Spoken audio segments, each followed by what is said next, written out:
Hai semuanya, gimana kabarnya nih? Mahasiswa Miss yang Miss cintai, yang Miss sayangi.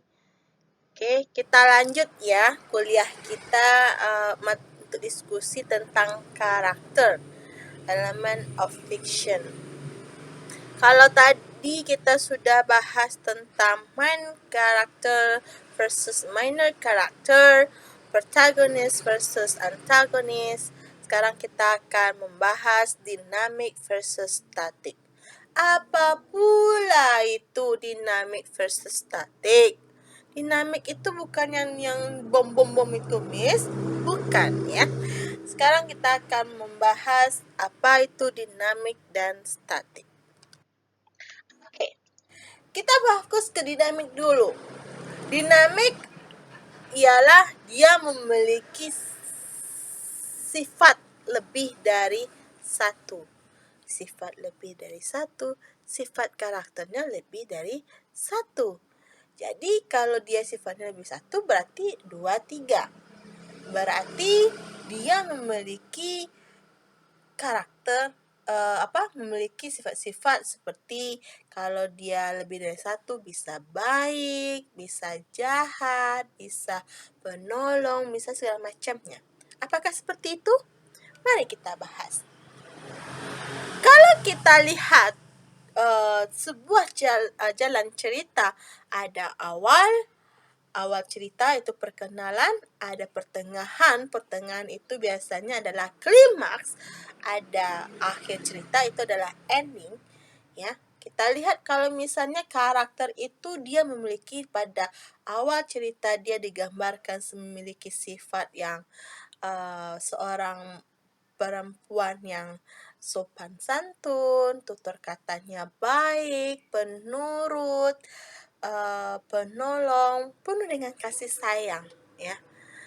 Tapi karena sudah mulai ada konflik kecil,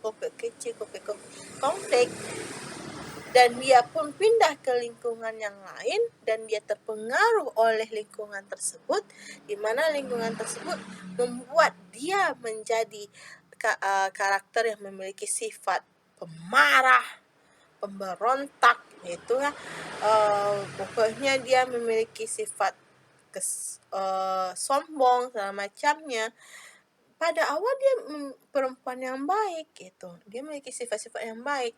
Pas pertengahan cerita dia berubah menjadi jahat karena mungkin dipengaruhi oleh konflik-konflik yang datang kepada dia.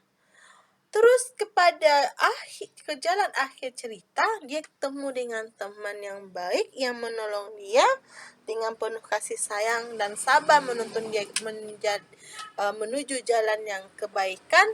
Dia taubat, dia kembali ke sifat awalnya, jadi perempuan yang baik, penuh kasih sayang, lemah lembut, penolong segala macamnya. Kalau kita lihat, kita simpulkan, di awal cerita dia baik, pertengahan cerita dia jahat, di akhir cerita dia baik. Itu yang memiliki lebih dari satu sifat. Itu yang namanya dinamik. Berarti sifatnya itu kayak dinamik, berubah-berubah. Mungkin bisa dipengaruhi oleh plot, konflik, atau segala macamnya. Kalau misalnya dinamik dia berubah, berarti statik dia tidak berubah. Kalau misalnya pada awal cerita dia digambarkan sebagai tokoh yang jahat, penuh dengan kekejaman, otoriter, suka menindas orang, suka meremehkan orang, penuh kesombongan. Terus pada pertengahan cerita dia masih seperti itu juga ya, mungkin lebih ya, makin lebih, mungkin kesombongannya lebih, dia makin menzolimi orang, dia lebih jahil, atau dia lebih jahat segala macamnya. Pada akhir cerita dia mati dengan kejahatannya. Itu yang statik. Berarti statik ini jahat ya, Miss? Enggak. Statik ini misalnya sifatnya sama. Bisa juga pada awal cerita dia digambarkan tokoh laki-laki pemalu, penuh kasih sayang, dia menghormati semua perempuan, dia menolong orang-orang yang susah, menghormati orang yang lebih tua, ya, dan menyayangi orang yang lebih muda pada dia.